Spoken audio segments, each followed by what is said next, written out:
Hey guys, what is up? It is me, Paige, here once again with another video on Supergirl Season 3, and this is going to be my review for Episode 11, otherwise entitled Fort Rozz. So obviously before we get into the rest of the video, there will be spoilers in this video because, well, we're going to be talking about the major points, or talking points from this episode. So if you have not watched the episode yet, might as well go do that, then come back to this video later on if you're still interested in that. But of course, do be sure to let me know in the comments section down below what you thought of this episode, as well as just your general opinions on what I say in this video, as well as being sure to drop a like on the video if you're going to enjoy it, and subscribing to the channel if you're new. So last episode was the mid-season premiere. We had the fallout from the mid-season finale, obviously, with Supergirl getting recovered from her smackdown from Rain. We also had the Legion of Superheroes properly introduced in that episode, and saw Rain learn about some other people that are going to help her in taking down whatever she has to take down later in the season, some other world killers, and they sort of added to that in this episode as well. And going into this episode, and from the trailer and stuff like that, we knew that this was going to be like an all-female led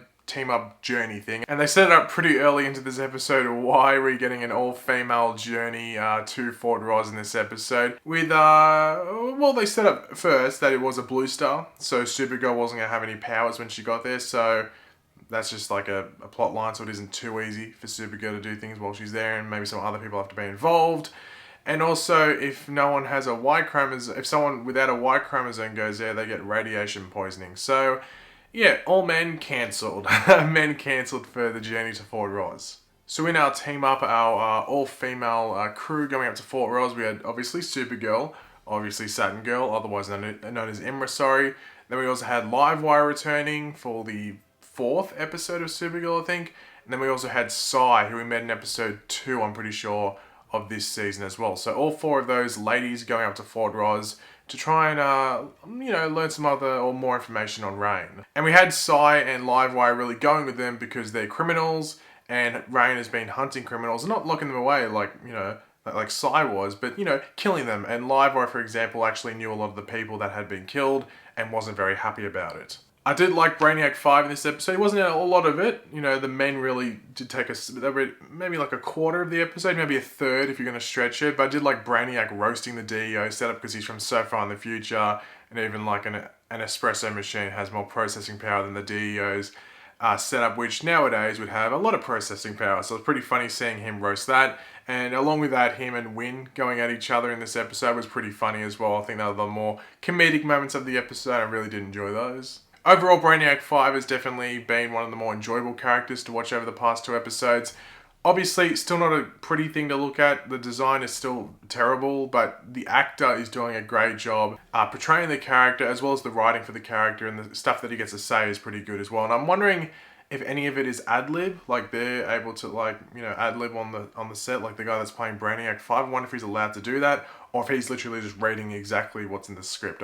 I'd be pretty interested in finding out whether he's adding some of his own humour to the role as well. We do see Sam sort of struggling with Rain earlier on in this episode, like certain trigger points when she's called by her priestess, if you want to call it that.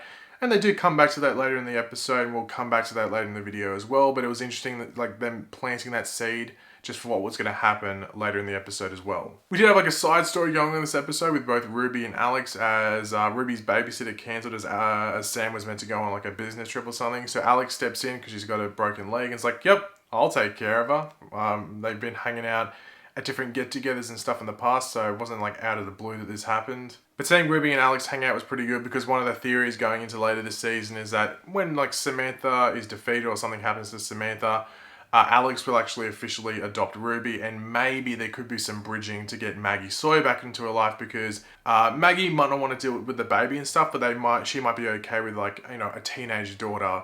And we do get Alex actually receiving a text from Maggie Sawyer in this episode, and sending off a letter. I don't think we saw, maybe I just faded out at that point, but I don't think we actually saw it was in the letter, so I'm assuming that's going to come up later down this season's track. We might get Maggie Sawyer back on the show. I'm sure Sanders fans, if they're still watching the show, freaked out at that moment. Now on Fort Rozz, there was that jump scare attempt, which I thought was really odd. What the hell were they? Were they just ghosts of people on Fort Rozz, or were they certain creatures that were on Fort Rozz? I'm sort of confused because they got sucked out of Fort Rozz and went towards the blue sun, or the blue star, might I say, and they were sort of screaming as if they were alive. So If anyone wants to clarify what the hell they were, I didn't really get a good look at them. But yeah, I was sort of confused. If anyone wants to clarify what the hell they were, let me know in the comments. But if that was an attempt at a jump scare, it wasn't done very well, but yeah, I didn't get that scared. But I don't know, if anyone else did get scared from that scene, let me know in the comments, because I thought it was a bit cringy, the jump scare, but anyway. Now, we had Jinder Rozz in this episode. Now, they'd been advertising her, and I was like, okay, Jinder Rozz, it's pretty cool. Fort Rozz, Jinder Rozz, sort of named after her. And she's played by the actress who played Ursa in the old Superman movies with Christopher Reeve and stuff. But she's killed within like 5 minutes. She just names Purity and, is it Pestilence? The other two world killers that Reign's going to be looking for. I know Purity's one. Is it Pestilence or Pestilence? Is that how you pronounce it? One of the two, or how you say it. She names them, so at least Supergirl has them in her brain now. But she's killed off really quickly by Reign. Really quickly. Like, she was hardly in this episode. I was expecting not for her to be in the rest of the episode, but, you know, a couple more minutes. I was like, as soon as she turned her back after Reign came, I was like, well, she's dead. You couldn't see Reign, but you could see Jinder Rozz. Like, well, something's going to happen here, whether it's a neck snap, a punch through the body to rip some heart out or organ out, something along those lines. And instead she got heat visioned to death. But yeah, hardly in the episode, but I guess it's suitable, because what else would she have offered in the episode apart from revealing maybe too much about Reign? That you know, it's a bit too early in the season to do that. So she just revealed some stuff about the Worldkillers, which I think is the right move. But yeah, hardly in the episode, but she was promoted a decent amount. But it was still another old Kryptonian-based media character coming back onto Supergirl, might I say, which, you know, Supergirl's got a big track record of doing that. So it was good to get another one of them on the show. Now, one big interesting part in this episode was when Sai actually used her abilities on Reign and actually revealed not Reign's fears, but Sam's fears, which is, you know, once again, hitting the point home that Reign doesn't have full control. She might be able to let Sam be Sam, but she doesn't have full control of Reign when Reign takes over, if that makes sense. So we see Sam's fear, which is, as you'd expect, something to do with Ruby, and it seems like Ruby's being taken away. It wasn't Reign going away or Sam going away. It seemed to be Ruby being taken away. So I don't know if that's by maybe one of the priestesses that she's working with as Reign, or if it's by others on the show. But at least we know that deep down is Sam in that character, and Reign really doesn't have much control when it goes to like the deep aspect of that character. So, you know, we get another bit we'll talk about in a second in regards to that, but it was interesting seeing that fear and how like hard it hammered home for Sam when she was Reign. Now, going into this episode, in my trailer breakdown for this episode, I did say that, well, I think Livewire's gonna die, and that's exactly what happened. She sacrificed herself essentially to save Supergirl, because Supergirl didn't have her powers because of the, you know, the blue star, didn't have her powers, didn't have the strength and stuff like that. And yeah, I think it was just Livewire. You could see it sort of like building up throughout the episode that either Livewire was going to sacrifice herself completely to death, or she was going to get in the way and get like heavily injured, and, you know, it went the death way, which, you know, I don't mind. Like, Livewire's been, as I said, 4 episodes, I'm pretty sure, of Supergirl. 2 in season 1, 1 in season 2, and now this one in season 3. So she's had a decent amount of roles, like much more than many other villains that aren't main ones. So she's had a good run. So yeah, I think it was a noble way to go out for the character. And yeah, R.I.P. Livewire. So we do get the other big reveal in regards to Sam when she comes home to pick up Ruby, and she has no recollection of going on a business trip. She was meant to, never went, has like lost a massive chunk of time, like periods of time, has no recollection of what was going on. Missed phone calls, text messages, things she was meant to do that she didn't do. So she's freaking out, reveals to Alex, and, you know, I think next episode they dive deep into that, or is the episode after? You'd think it's next episode. It'd be weird if they skipped an episode on it. But yeah, hopefully we dive much deeper into all this Sam stuff, and I'm wondering when we are going to see Reign revealed to someone, like when someone's going to finally learn that Sam is actually Reign, because obviously on Fort Rozz, I thought at that point Supergirl was going to recognize Sam's voice, because when Reign talks, she doesn't sound like Sam. It's like distorted a bit and a bit more deeper. But she was speaking like like Sam on Fort Rozz. So I thought Supergirl or Kara might have been able to recognize that voice. That didn't happen. So I wonder if Alex is going to be the first one that finds out that Sam is actually, you know, the one that was beating up Supergirl in the mid-season finale. I wonder if that's going to happen. It's going to be interesting to see if that's what plays out. And to finish off the episode, the good old cliffhanger, if you want to call it, we do meet one of the new Worldkillers. Now, you know, they talked about Purity and is it Pestilence or Pestilence? Let me know in the comments, it's one of them.